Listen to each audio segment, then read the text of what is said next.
Late at night, my 4-year-old daughter woke me up. There's a baby in the garden. When I went to check, there was indeed an unfamiliar baby crying in our yard. My husband and I exchanged stunned looks. Then, our daughter said something strange.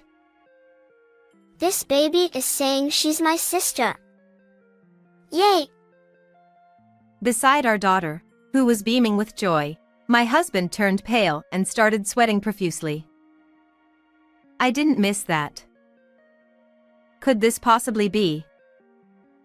From here, things would take a tumultuous turn. I'm Rachel, 32 years old. I'm married to Sam, who is 3 years older, and we have a 4-year-old daughter named Noah. We're a family of 3. Rachel, our daughter Noah seems to have said strange things again. It happens every day that my husband sighs in a bewildered tone, looking at me and our daughter Noah. In fact, my daughter seems to have a mysterious ability to communicate with animals and babies.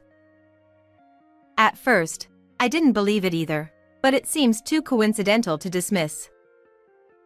For instance, there was a time when my daughter was murmuring something to the neighbor's dog, and suddenly, she looked up with sparkling eyes. Hey, the bakery is coming soon. The dog says it smells like bread. Noah wants bread. I tilted my head at my daughter's peculiar words, and then, moments later, the bakery van indeed passed by. I was taken aback. Then, on the day we went to visit relatives to see their newborn baby who was only 6 months old. My daughter was murmuring to the baby and giggling. This baby hid something shiny under the sofa as a prank. Half believing, I peeked under the sofa, and there was the ring our relatives cherished but thought was lost. There are countless examples like that, but my husband never believed in our daughter's abilities. Rachel, Noah, don't say things like that to other people because it's embarrassing. But I truly believe that our daughter had some kind of mysterious power. Though, I just don't want Noah to be looked at strangely or misunderstood and hurt by others. With that in mind, I made a promise not to mention to anyone outside the house that Noah talked to animals or babies. Noah was a well-behaved child and always kept to my request. During this time, my husband, who already had frequent business trips, was away from home about 3 days a week.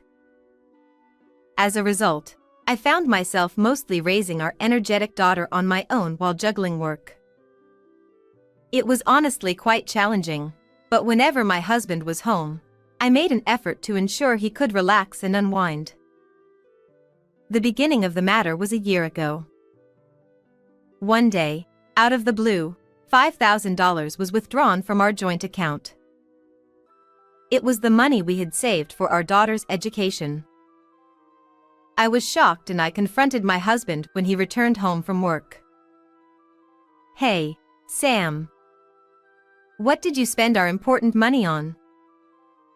When I pressed him for answers, my husband shrugged apologetically and said, Please forgive me. I had an accident during my business trip, and I suddenly needed money. "What? So, are you okay?" Yeah, but the car got a little damaged, so it's in the repair shop. I think it'll take about 3 days. Indeed, his car is missing from our parking lot. Well, if you are fine, then I guess nothing could be done about it. I just told my husband to put the money back into the joint account later and decided not to blame him further. However, from that day on, his behavior gradually became more and more strange. One day he would say, there was trouble at work, and another day he would say he lent money to a friend who's in financial trouble, constantly finding reasons to borrow money from me. Please, I swear I'll pay you back next month. In the end, I believed him and continued to hand over $500 from my own wallet to him every month. However, with each passing day, my dissatisfaction with him only grew. There's no sign of you giving me money back at all. How long am I supposed to wait? I'll pay you back on next month's payday. I heard that same promise last month, though. It felt like I was being brushed off, and I couldn't help but let out a deep sigh. Despite lending him money separately from our monthly allowance, my husband always complains about not having enough money. I can't lend you any more. First, you need to pay back the $5,000 you withdrew from the account. That's exactly why I'm in a tight spot right now.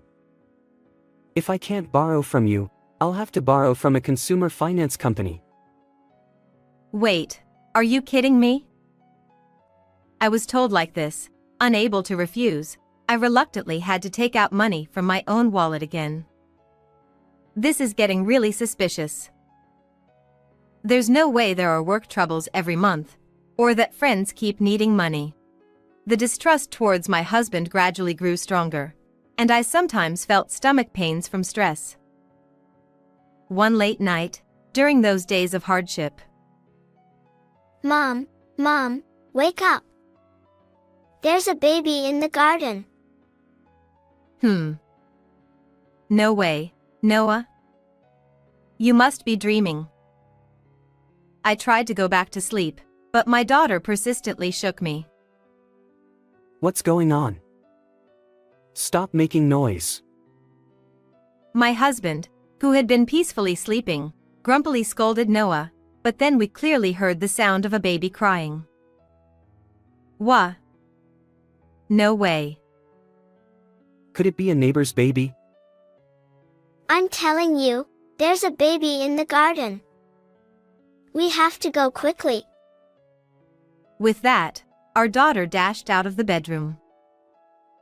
As my husband and I followed her, she headed towards the balcony overlooking the garden. The cries grew louder and louder. When we reached the balcony, we saw a baby wrapped in a blanket in our illuminated backyard. Who would leave a baby in our garden? Even if it's a prank, this is inexcusable. While we were stunned and bewildered by the surprise, our daughter jumped for joy. She says she is Noah's sister. Yay! Wait, what? Don't say weird things. I was taken aback, but my husband scolded our daughter a bit too loudly. Despite that, our daughter stood confidently, with her hands on her hips, looking up at my husband. It's true. This baby is Noah's sister. Refusing to back down against my husband, our daughter stood her ground with a confident tone. My mind was in turmoil, and I could only watch in astonishment as the two argued. Then, my husband's phone, which was in his pocket, vibrated. I didn't miss the moment he looked at the screen, his eyes widening and his face turning pale. What's with that expression just now? But it's not the time to dwell on such things. Hey, we need to contact the police first. Wait. Let's bring this baby inside first. It must be cold being left outside at night, right? Yeah. In this situation, it's normal to contact the police. I couldn't shake the feeling that something was off about my husband's behavior. With suspicion lingering, I carried the baby inside, gently wrapped her in a blanket, and comforted her. If I were to believe in my daughter's mysterious power and her words, then there's no doubt this baby is my daughter's sister. However, I haven't been pregnant or given birth after Noah. Which means, I don't want to believe it, but considering Sam's suspicious behavior so far, it's just too suspicious. While maintaining a calm demeanor so as not to arouse my husband's suspicions, I resolved to uncover the truth. I'll take her to the police in the morning. Following my husband's words, I decided to take care of the baby at our home for tonight. I have work tomorrow, but I feel sick because of this strange baby. I'll go to bed first, so take care of that kid, will you? Without taking any responsibility, my husband hurried back to the bedroom as if fleeing from the situation. Normally, I would be angry, but at that moment, I saw an opportunity. While my husband slept, I completed all the necessary preparations. I just need to reveal the truth. Even though I was thinking this, I couldn't hide my inner turmoil, and my hands trembled with anxiety. Sensing my troubled emotions, my daughter gently took hold of my hand, offering me comfort. It's okay, Mom. Noah is on your side. Thank you, Noah. Perhaps my daughter doesn't fully understand what's happening between me and my husband. Even so, for my daughter's sake, I gathered my resolve to confront my husband and clarify everything. And so, the long night came to an end, and we welcomed the next morning. As soon as my husband woke up, he seemed quite flustered. I've been called into work suddenly. When I come back home, I'll go to the police, so please take care of the baby during the day. With those words, he hurriedly left without even having breakfast. Take care, have a safe trip. I saw him off with a smile, just like always. As soon as Sam left the house and drove away, I took action immediately. First, I drove my daughter and the baby to my parents' house, which was about an hour away by car. Then, I took out my smartphone. Actually, while my husband was sleeping, I unlocked his phone with his fingerprint and installed a GPS tracker. I relied on it to drive my own car and head to the location it indicated. I arrived at an old brick apartment building. Not knowing which room it was, I walked slowly, listening intently at each door. Eventually, I heard the sound of a heated argument between a man and a woman coming from a room on the ground floor. I'm asking you, what were you thinking about leaving the baby at our place? And what's with that message? The voice accusing the other was unmistakably my husband's. Just as it says. I wrote, take care of the child, didn't I? Did you even bother to read the message properly? Or are you just incapable of understanding? The woman's voice retorting against my husband was shrill, echoing all the way to the outside of the entrance. I listened for a while, but their argument showed no signs of ending anytime soon. I'm sure this is the place. With that certainty, I grabbed the doorknob of the room where the voices of the argument were coming from. The door swung open forcefully, as it seemed to be unlocked. Inside, my husband looked startled as he saw me. Rachel, what are you doing here? Hello, Monica, thank you always for taking care of my husband. I politely greeted the mistress, ignoring my flustered husband, and closed the front door. Monica seemed quite shaken by my sudden appearance. How do you know my name? I won't say who, but I heard about you too from some little girl. Using the mysterious power my daughter Noah possessed, I had managed to gather some information from the baby about the situation. Apparently, my husband Sam met you, Monica, at the bar where you worked and where he entertained his business clients, and you got close and had a child together? Why the hell do you know about that? Did you hire a detective or something? I can't believe this. While my husband was clearly flustered, the mistress, on the other hand, seemed composed, almost brazen. Sam, all the money you've been taking from me, it was for the baby's birth expenses and child support, wasn't it? Well, Not only that, but you're living with Monica, aren't you? There were sandals and shoes in the entrance, which seemed to belong to my husband. As I went to pick them up, Sam quickly snatched them from me. Your suspicious behavior is the biggest evidence, Sam. As I glared at him, my husband trembled and turned pale. Sam had been using the $5,000 he withdrew from our savings for Monica's childbirth expenses, including hospitalization and the cesarean section surgery. Additionally, he had been paying her $500 a month as child support. On top of that, he had been lying about business trips and spending 3 days a week at his mistress's house. I had been thoroughly deceived all this time. When I said it, my husband was shocked, as if wondering how I knew, and he stood there with his mouth half open. So, about the truth behind this baby, I know it's caused by the fact Monica has engaged to the CEO of a venture company, right? Huh? You left the baby at our place because she was getting in the way, didn't you? After leaving the baby on our doorstep late at night, she sent a message to my husband. I saw that message with my own eyes when he unlocked his phone. He probably never expected that I knew all this. My husband's expression was startled, and he instinctively reached for the pocket where he had his phone. The reason you desperately tried to stop me from contacting the police was because of that, right? You. How much do you know? Sweat started to bead on my husband's forehead, looking like a frog stared down by a snake.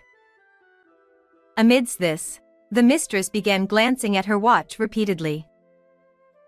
Hey, could you take your marital disputes elsewhere? It's almost time for my date, so could you two just leave now? Well, you're talking as if it's none of your business. After getting involved with someone else's husband, do you really think you won't face any consequences? It's not like that. I was just having fun with Sam. I thought it was a mistake when I got pregnant, but now that I'm going to be the wife of a CEO, I'll just reset everything. My husband seemed shocked by Monica's selfish remarks and was left speechless. There's no way I'll accept that. What were you thinking, dumping the baby onto me like that?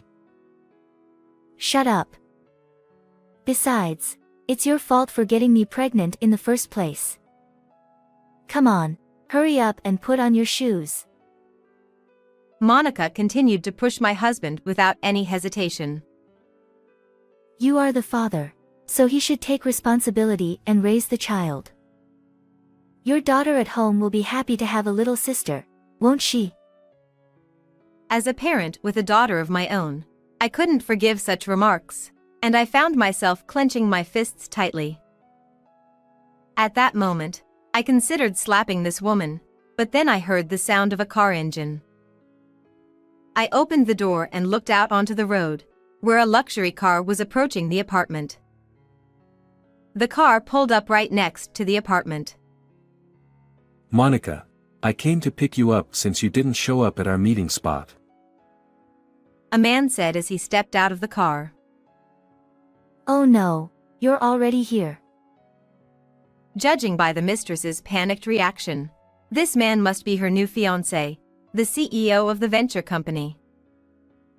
At that moment, I had a brilliant idea.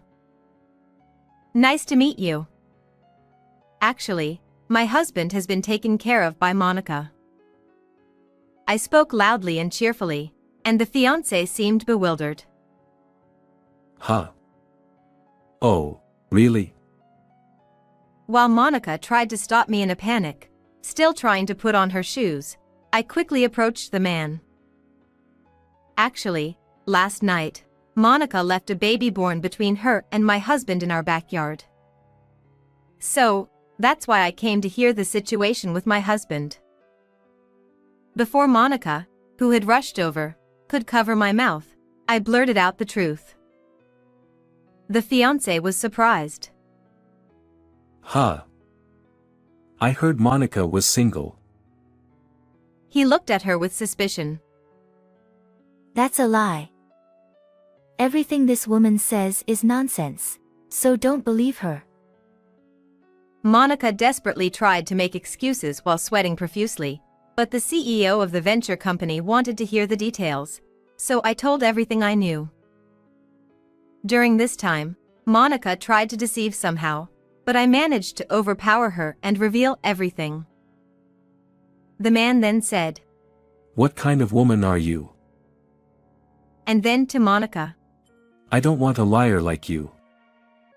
Don't ever contact me again. he said coldly and got into his car. As the CEO of a venture company, he probably wanted to avoid such scandals. Wait, there's more to this. Please let me explain. Monica tried to cling onto the car, but when I stopped her, her fiancé drove off without even opening the window. No. My bright future as the CEO's wife. With a thud, Monica dropped to her knees and sat down on the spot, realizing what had just happened. Then she quickly looked at Sam. Hey, Sam. I'm sorry. Let's continue to get along well, okay? Let's take back the child from this woman and live happily together as a family of 3. She leaned into her husband's chest, looking up at him with a pleading gaze. What kind of person is she? I didn't steal her baby. She's the one who irresponsibly left the baby in our yard. I was gaping at her sudden change in attitude, and it seemed Sam had had enough of being manipulated by Monica. Furrowing his brow, he glared at her. Enough. I can't deal with you anymore. As he pushed away the mistress who had clung to him, she had a fierce expression like a demon. Huh. I'm saying I'm going back with you. Monica, furious, scratched her husband's face with her nails, sparking a violent fight between them. While I watched in silence for a while, there was no sign of it ending. It takes 2 to tango. I sighed deeply, realizing I didn't want to get any further involved in their fight. I purposely clapped my hands loudly. All right, that's enough. Both of you. Feeling exhausted, I stopped them, being fed up. Anyway, I'll be demanding compensation for the affair from both of you. Sam, plus a divorce settlement. Hold on a second. Don't talk about breaking up. This is not a joke. I don't have any money to pay compensation. Though they initially protested against me, they gradually quieted down under my stern gaze. Rachel, I'm truly, deeply sorry. I'll break up with this woman, so please forgive me. I'm not sulking. Don't you understand? I've just had enough of you. Please, let's talk alone. No, I won't. After all that has happened, there's no way I could forgive them. I showed my unwavering determination with a firm attitude. Ma'am, I'll take care of the baby myself, so could we please skip the compensation? Raising your own child is your responsibility as a parent, isn't it? But I won't listen to any excuses. With anger in my voice, my husband and his mistress finally knelt down and begged for forgiveness. Seeing them like that, I realized that I had completely lost any feelings for my husband. Regret your actions. Pay the compensation even if you have to borrow money. I can't bear not seeing Noah's face again. It's your own fault. Don't come near me. My husband, who had been kneeling, now tightly grasped my hand. And then, he looked at me with eyes full of sorrow. Rachel, listen carefully. Noah will be sad if we get divorced. Using our daughter as a shield like that, that's your despicable side, isn't it? Don't worry, I'll make sure she forgets the face of a father who cheats. When I said that so coldly, His grip loosened, so I seized the opportunity to shake him off. If you leave me, what am I supposed to do in the future? Survive on your own. Goodbye. I'll mail the divorce papers to you later. As I walked away, leaving the two kneeling at the entrance, I noticed a crowd had gathered around the apartment. The door was left wide open, so everyone heard everything. Huh? My. The place was flooded with people, presumably residents of the apartment or neighbors, murmuring things like it's an affair, or well, isn't that shameful? With so many onlookers witnessing the whole affair, it would be quite challenging for the mistress to continue living in this apartment. Honestly, I don't care what happens to her. I quickly left the scene and drove back to my parents' house, where I had left my daughter and the baby. Afterward, I received a total of $50,000 in compensation from both of them. Furthermore, I divorced my husband and obtained custody of our daughter, so I ended up raising her at my parents' house. Consequently, I entrusted my parents with childcare during the day while I worked. Moreover, since the mistress refused to care for the baby she left in the garden, I decided to take the child in and raise them myself. Anyway, I'm just constantly amazed by how hopeless Monica is. In the end, my husband and Monica, who were in that apartment, couldn't bear the gossip from the neighbors and moved elsewhere. I heard through the grapevine, however, they continued to argue incessantly and soon parted ways, each struggling to repay their debts. I named the baby Lucy. She is growing healthy and strong. My daughter seems very happy to have a little sister. She says she's happy to have a kind mom. I decided in my heart to cherish both of my precious children.